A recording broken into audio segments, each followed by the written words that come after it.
ഇത് സാധാരണ നിലയിൽ വേണ്ടി വന്നൊരു നിരക്കാണ്. കേന്ദ്ര നയം, നേരത്തെയുള്ള UPA കോൺഗ്രസ് സർക്കാരുകളുടെ നയം, അതിന്റെ ഭാഗമാണ്. മറ്റു വഴിയില്ല എന്നതാണ് CPM നേതാവ് പറയുന്നത്. അതാണോ യഥാർത്ഥത്തിൽ സംഭവിക്കുന്ന വൈദ്യുതി മേഖലയിൽ ഈ നിരക്ക് വർധനയിൽ?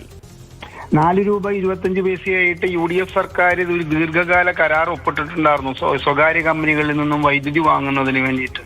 ഇവരെന്തിന്റെ അടിസ്ഥാനത്തിലാണ് ഈ LDF സർക്കാർ അത് ക്യാൻസൽ ചെയ്തിട്ട് ഇപ്പൊ അതിന്റെ ഇരട്ടി വിലയ്ക്ക് വൈദ്യുതി വാങ്ങുന്നത് എന്ന് മറുപടി പറയാൻ ഒരു ചാനൽ ചർച്ചകളിലും ഈ CPM-ന്റേതായിട്ടോ ഇടതുപക്ഷത്തിൻ്റെതായിട്ടുള്ള പ്രതിനിധികൾക്കായിട്ടില്ല.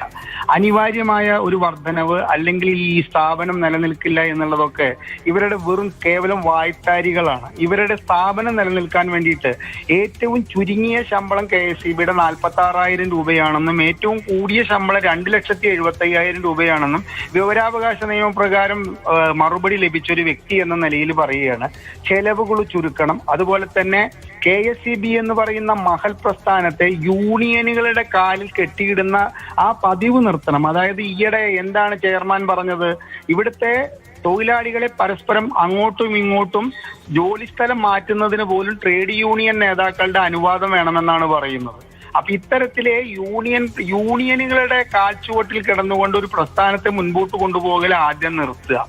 122 ജലവൈദ്യുത പദ്ധതികളിലെ ഏകദേശം 258 കോടി രൂപ ചെലവഴിച്ചുകൊണ്ട് മെയിൻ്റനൻസ് നടത്തിയാൽ 777 മെഗാവാട്ട് വൈദ്യുതി ഉൽപ്പാദിപ്പിക്കാമെന്നുള്ളത് KSEBക്ക് അറിയാതെയല്ല. എന്തുകൊണ്ടാണ് അത്തരം പദ്ധതികൾ പൂർത്തീകരിക്കാത്തത് എന്ന ചോദ്യത്തിന് ഒറ്റ ഉത്തരമേ ഉള്ളൂ. ഇവർക്ക് അതായത് വരും വർഷങ്ങളിൽ വരാനുള്ള പീക്ക് ഹവേഴ്സിന്റെ വൈദ്യുതി പോലും കണക്ക് കൂട്ടിയിട്ട് അതിനൊരു മുൻകരുതൽ എടുത്തുകൊണ്ട് മുൻപോട്ട് പോകാൻ ഇടതുപക്ഷ ജനാധിപത്യ മുന്നണി സർക്കാരിന്റെ കീഴിലുള്ള ഇലക്ട്രിസിറ്റി വകുപ്പിന് സാധിക്കുന്നില്ല. അങ്ങനെയുള്ളൊരു സാഹചര്യത്തില് ഇത്തരത്തിലുള്ള ജലവൈദ്യുത പദ്ധതികളുടെ മെയിൻ്റനൻസും അതിനാവശ്യമായിട്ടുള്ള നിർമ്മാണ പ്രവർത്തനങ്ങളും പുരോഗമിപ്പിച്ച് മുൻപോട്ട് കൊണ്ടുപോകാത്തത് കാലാകാലം പുറമേ നിന്നും വൈദ്യുതി വാങ്ങുക വഴി ട്രേഡ് യൂണിയൻ നേതാക്കൾക്കും രാഷ്ട്രീയ നേതാക്കൾക്കും കൃത്യമായിട്ടുള്ളൊരു തുക കമ്മീഷനായി ലഭിച്ചിരിക്കണമെന്ന് നിർബന്ധം ഇവർക്കുണ്ട്.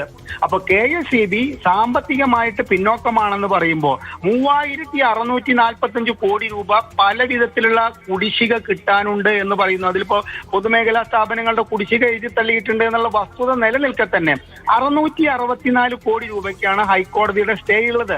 ബാക്കിയുള്ള പൈസ എന്തുകൊണ്ട് ഇവര് പിരിച്ചെടുത്തിട്ട് KSEB നേരിടുന്ന സാമ്പത്തിക പരാധീനതയെ മറികടക്കാൻ ശ്രമിക്കാതെ ഈ ഇങ്ങനെ നിരവധി ചോദ്യങ്ങളുണ്ട്.